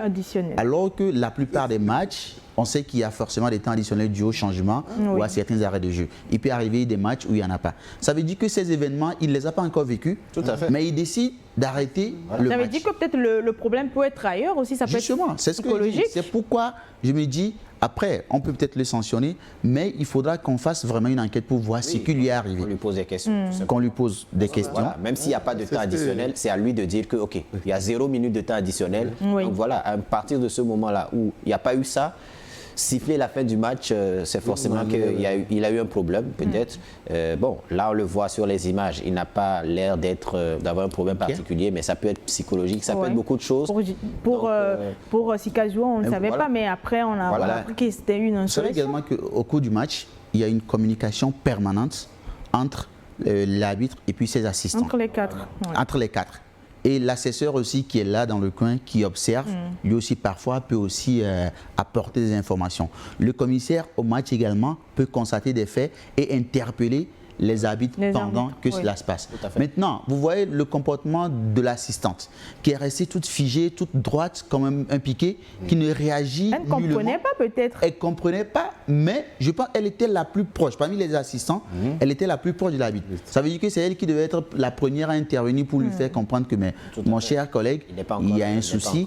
Mais après, vous allez voir que dû à leur concertation, chacun a montré le temps qui était arrivé, ils ont pu peut-être revenir. Oui, ils ont terminé le match. Même si Asco a apporté une réserve, je ne sais pas trop, on verra bien. Justement, derrière, encore une fois, moi je ne comprends pas ce que Asco veut. Non, moi je peux comprendre. Je peux comprendre. Mais encore une fois, vous trouvez que ce n'est pas normal de porter une réserve? Enfin, peut-être Prince Olivier va m'expliquer tout à l'heure, mais pour moi, je ne vois pas pourquoi ils vont porter réserve. Le match s'est poursuivi tout simplement. Mais voilà, sur ces images-là, je vois que souvent les arbitres ont des micros pour discuter entre eux. Voilà, tout simplement. Mais là, ils ne l'ont pas. Voilà, donc ça c'est déjà un problème. Et puis si on avait de bonnes infrastructures, je pense que dans les stades professionnels, il y a un chrono, un grand dans les stades, il y a un marquoir où il y a ces minutes-là. Donc voilà, il n'est pas le seul coupable tout simplement de ce qui s'est passé. Mais il peut avoir le marquoir et tout, mais qu'il fasse le même... oui, là, la sanction aurait pu être plus... Avec Sikazoué, c'était il y avait un gros marquoir. C'est vrai, mais bon, voilà. Mais vous savez, aucune loi n'interdit à Asco de refuser. Parce que comme le coach l'a dit, le directeur du match a dit le match est terminé. On prend acte. On prend acte. Donc, après, 0 point. Bien sûr, on ne refuse pas. Maintenant, il porte réserve dans quel intérêt Mais le déroulé du match, parce que le match ne s'est pas conduit, n'est pas allé dans de bonnes conditions. Il veut que le match reprenne à 0-0. C'est possible, mais on peut aussi, c'est clair qu'on va terminer le temps du jeu, mais je ne sais pas, Tunisie, Mali, je pense qu'ils ont continué le match après quelques heures. Hein, oui, je me rappelle. Voilà. Donc, ça a été tendu. Très tendu. Et on ne peut pas leur refuser. C'est vrai que la réaction, elle n'a pas été assez élégante. J'ai vu tout le staff, tout le monde, l'intendant, tous aller vers l'arbitre et puis tout. Mais ils doivent comprendre que derrière, il y a les responsables de la partie, comme on les a cités, le commissaire, l'assesseur, et puis tous qui doivent jouer leur rôle dans un rôle de dialogue. Là, c'est de dialoguer, de communiquer. Le médecin aussi doit intervenir pour voir l'arbitre si vraiment il a tous les réflexes en place pour pouvoir décider et puis continuer le match. Donc, il y a pas, je ne vois pas une sanction pour Asco pour avoir refusé de continuer le match.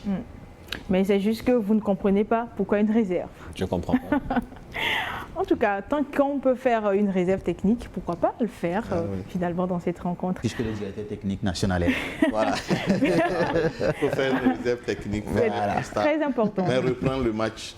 On ne sait jamais. Qu'est-ce que les textes ont produit? Et ils ont repris. Ils ont repris. Voilà, c'est terminé. Sauf que ça n'a rien changé. Ça n'a rien changé, donc facteur 0. Alors que les 5 minutes, ils auraient pu peut-être égaliser. Oui. Donc ça a cassé un peu l'ambiance, le rythme et puis tout. Et c'est ça, c'est ce qui a fait qu'ils ont refusé au départ de continuer. Donc moi je les comprends. Merci chers messieurs. Deuxième fait, deuxième vidéo. Mani est très agité.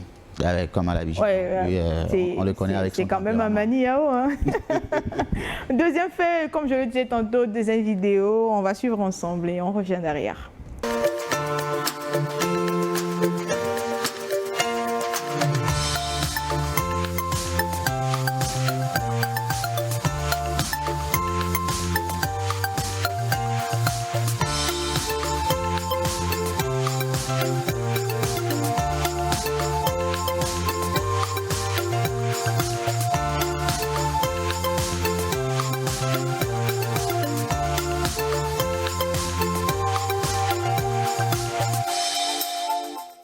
Je vous laisse apprécier.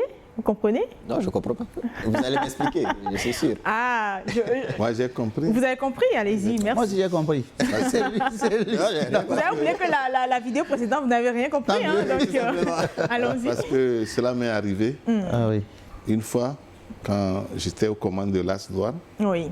l'AS Auxerre, bien sûr. L'AS Auxerre, oui. Voilà, avec Dynamique Togolais. De club emblématique. Emblématique. J'ai toujours dit à mes défenseurs que lorsqu'il y a une faute, restez devant le ballon. Oui. Pour que l'arbitre vienne vous faire compter les pas, les 9 mètres, 15, et vous faites le mur. Tout simplement. Restez à côté du ballon. À côté du ballon. Ce qu'ils n'ont pas fait. Mani Sapoul, dans son intelligence, le capitaine l'a encore remis le ballon. Il a suffi qu'il met la main sur le ballon, il fait la passe, on nous marque le but. Le but est validé à 100%. Donc ce que je viens d'observer, c'est un but clair et net que l'entente a marqué. Et heureusement aussi, le but a été validé. Ou bien? Oui, voilà. Ça a été validé. Justement. Vous savez, il y a les tests qui régissent le football en général. Mais force est de constater que peut-être qu'il y en a qui ne connaissent pas ces tests-là. Normalement, peut-être expliquer, peut-être les téléspectateurs à la maison ne comprennent pas trop. Oui, il y a eu un coup franc, il y a eu la faute, et rapidement, le joueur... Ça a été très joué, très rapidement à la seconde près. Il immobilise et puis il tire. Après, il y a les lois de l'IFAB qui disent, par exemple la loi 13, portant sur les coups francs, dit que lorsqu'il y a un coup franc, l'exécutant, il immobilise le ballon et il le tire. Il le tire. Et ça, le jeu continue. Quand on parle des coups francs rapides, avec avantage. Derrière, et ça doit être quand même sous l'aval de l'arbitre. Derrière ça, lorsqu'il y a des coups francs, on dit que l'arbitre doit réglementairement, l'équipe adverse doit être à 9,15 m. Alors s'il y a un joueur qui ne respecte pas les 9,15 m, l'arbitre est dans l'obligation d'arrêter, de réglementer tout ça avant qu'il y ait le tir, placer le mur, etc. Mais pour les coups francs rapides, dès que vous immobilisez le ballon, l'exécutant a le droit, sans même concerter qui que ce soit. Et c'est très intelligent. C'est très intelligent, parce qu'il y a des fautes qu'on joue rapidement. Et ils étaient dans une phase ascendante, ils étaient dans une offensive quand il y avait cette faute. Ça veut dire qu'il n'a pas pris tout le temps, il aurait pu s'arrêter, qu'on place le mur, tirer un coup franc, etc. Mais il a décidé d'aller rapidement, et c'est ce que je me rappelle, vous parliez tout à l'heure de la concentration dont ont besoin les joueurs. On n'est pas sur le terrain pour se divertir. On est sur le terrain pour être assez concentré jusqu'au coup de sifflet final. Et il y a ces petites astuces où quand vous voyez un coup franc, forcément un joueur adverse vient se positionner devant le ballon pour empêcher l'équipe adverse de pouvoir tirer.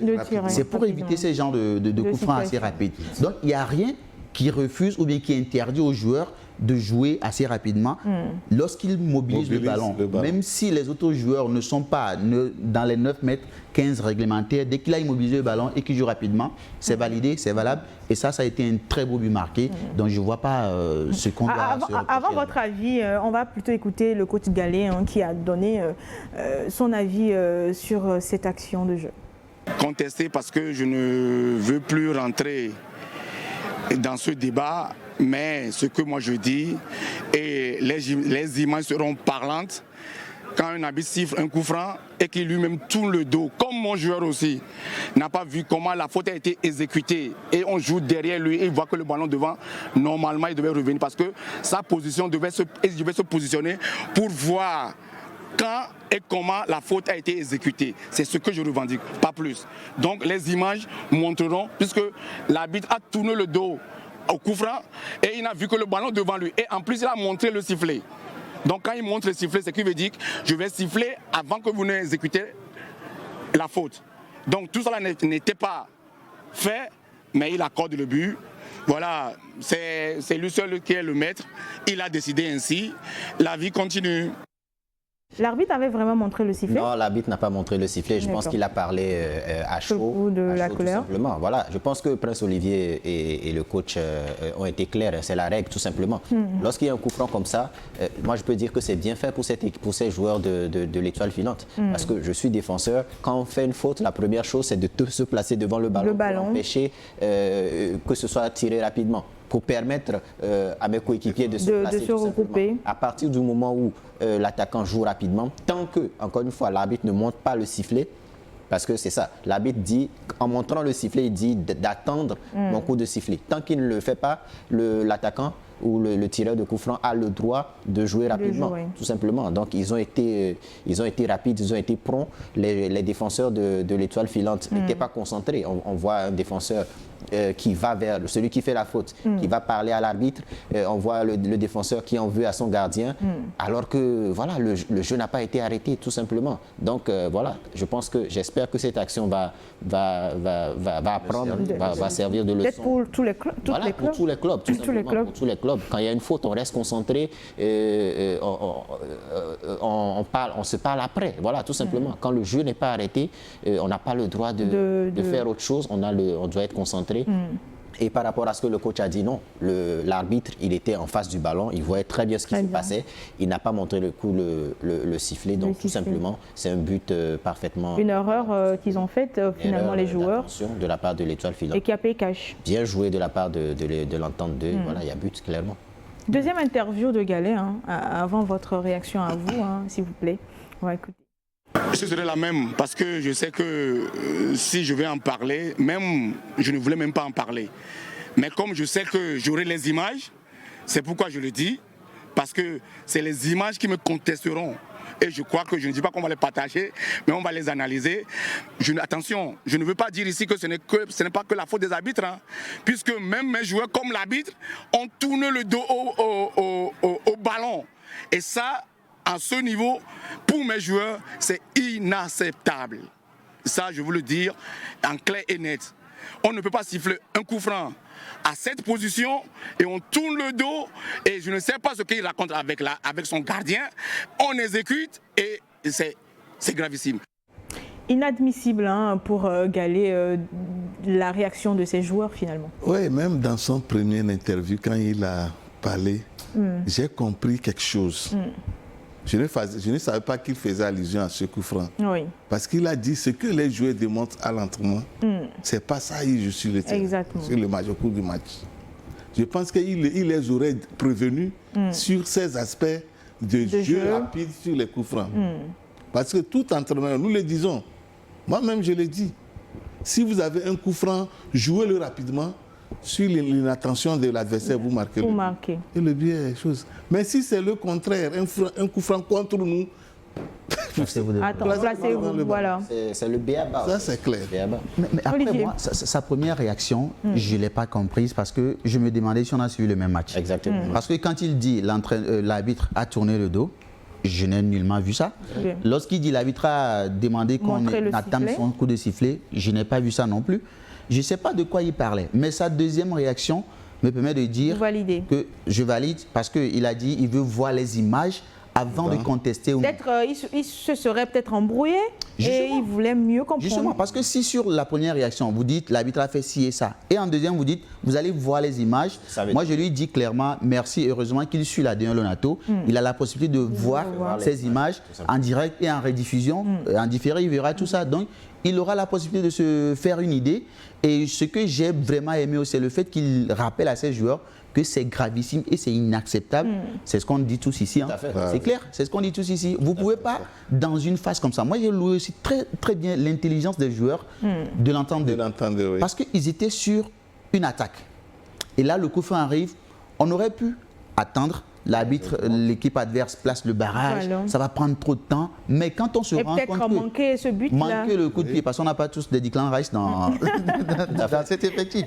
Donc, jouez rapidement parce que vous continuez l'action. C'est-à-dire qu'ils n'ont pas pris le temps, ça n'a pas cassé le rythme. Ils ont continué l'action et vous allez voir que le joueur sur lequel la faute a été commise, c'est lui qui marque. Parce que c'est lui qui a eu l'intelligence et la lucidité d'immobiliser le ballon, et qui a été clair, de jouer rapidement. Et puis Marc, il est récompensé de son effort et de sa rapidité, son agilité. Donc, Samuel Gallet, merci sur cette émission. Vous avez la possibilité de revoir les images, de vous faire une très belle idée de ce qui s'est passé. Merci de me faire cette belle conclusion puisque c'est la même chose que je devais lui dire. dire de bien sur l'émission.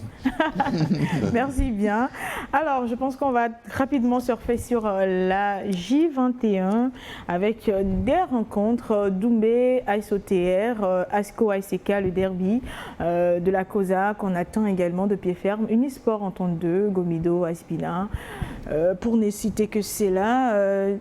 Nini Sebabi, quel match sinon OTR Doumbé pour que l'OTR c'est très bien pour l'OTR OTR prend l'écart. Voilà, prenne le large en tête. En tête du peloton. Ça veut dire que pour prendre vraiment ce large, l'OTR va vouloir que ASCO gagne.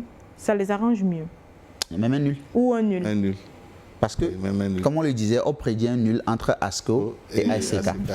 Je vous dis qu'il y aura victoire dans cette rencontre. Vous ne me croyez pas Qui est victoire ou qui est un match nul, ça arrange forcément les affaires de la SOTR. Voilà, parce qu'il y a une équipe qui va forcément laisser des plumes. Qui va laisser des plumes. Soit l'une ou l'autre, ou les deux. Donc voilà, ce match arrive à point nommé pour cette équipe. Surtout l'adversaire en face. Exactement. Mais l'adversaire en face, voilà, c'est Doumbé. Doumbé qui reçoit Akara. Doumbé en déplacement n'est pas différent de Doumbé à domicile. Malheureusement. De toutes les façons, il joue. Donc je pense que les carottes étant cuites selon, il faut prendre les choux quand même. Il faudrait prendre des choux ou des betteraves. Il faudrait maintenant simplement faire le. Attention à cette équipe de Doumbé. On sait que la SOTR c'est une équipe jeune. Voilà, ils peuvent commencer à se prendre la tête, etc. Donc attention à cette équipe. Je ne crois pas non plus, mais le voyage, une possibilité, etc. Sur un match, tout peut se passer. Voilà, deuxième minute, carton rouge, je ne sais pas. Voilà. Sur un match. Qu'est-ce que vous souhaitez à la SOTR? Vous rappelez le nombre de cartons rouges que la SOTR a suivi cette saison? Oui, c'est énorme, mais voilà, sur un malentendu, il peut y avoir 2 rouges sur une même action, par exemple. C'est pas vrai. Sur un match, tout peut se passer. Voilà, il ne faut pas que la SOTR prenne ce match à la légère, tout simplement. Rapidement, votre match à vous? Moi, je vais suivre avec beaucoup d'attention le match étoile filante Boulouessou. 2 équipes, voilà, ça va être un match tactique entre 2 techniciens, voilà, Notoudien qui reste sur 3 matchs consécutifs sans défaite, qui est l'équipe ayant réalisé le plus de clean sheets, etc. Ça va être un match intéressant. Sans surprise, Gomido-Bina ou difficilement Gomido aussi qui est dans un dent dans ces dernières journées là. Ça sera une victoire peut-être pour eux qui pourra les aider. Ouais, Gomido, les Showboys, on les a vus, ils alternent le chaud et le froid. Je ne sais plus si on peut les appeler encore les Showboys parce que ça ne va plus vraiment du côté de Gomido. Ok, les Cool Boys. Donc forcément, Bonfoy, Rémiao et puis sa troupe iront assez reconquévillés, assez requinqués. Cette victoire-là face à Unisport qui n'était pas du tout facile, ce hold-up là qu'ils ont fait. Donc on sera tous à Palimé pour suivre cette belle rencontre et vivement que l'Espina reparte avec les 3 points. Moi, je vais suivre en tout cas les 7 rencontres. Je ne sais pas comment, ne me demandez pas comment, mais je suivrai les 7 rencontres au même moment. Et je verrai bien, je suis sûre et certaine que j'aurai assez de buts. Chers messieurs, c'est la fin de cette émission. Merci à vous. Déjà. C'était un réel plaisir, c'était intense, on a été rempli d'alacrité et je suis toujours ému, très gai de partager le plateau avec le doyen et aussi avec le jeune doublement nominé qui nous cache toujours ces trophées. Et toute ma gratitude pour ce joli sourire. Merci. Alors, je pense qu'il faudrait dédicacer vos trophées à Olivier Kohoda pour qu'il vous laisse peut-être un peu tranquille. Tout à fait. Je vais venir avec un trophée la prochaine fois spécialement pour lui. Et gratitude infinie pour l'invitation. Ça a été toujours un immensime plaisir de partager cette émission qui a été jouissif et orgastique. Un super Merci Gloria, merci chers téléspectateurs. Heureux de partager le plateau avec vous, avec le sourire de Madame. Ne vous laissez pas prendre passer du virus. Merci à vous, cher monsieur. Ça a été un super plaisir d'être en votre compagnie. On se retrouve la semaine prochaine, lundi prochain, à 19h30 comme d'habitude. D'ici là, portez-vous bien. Je vous aime. Ciao. Bye. Avec la Lonato, passez de bons moments foot avec le championnat D1 Lonato. Lonato, acteur majeur du développement du football togolais.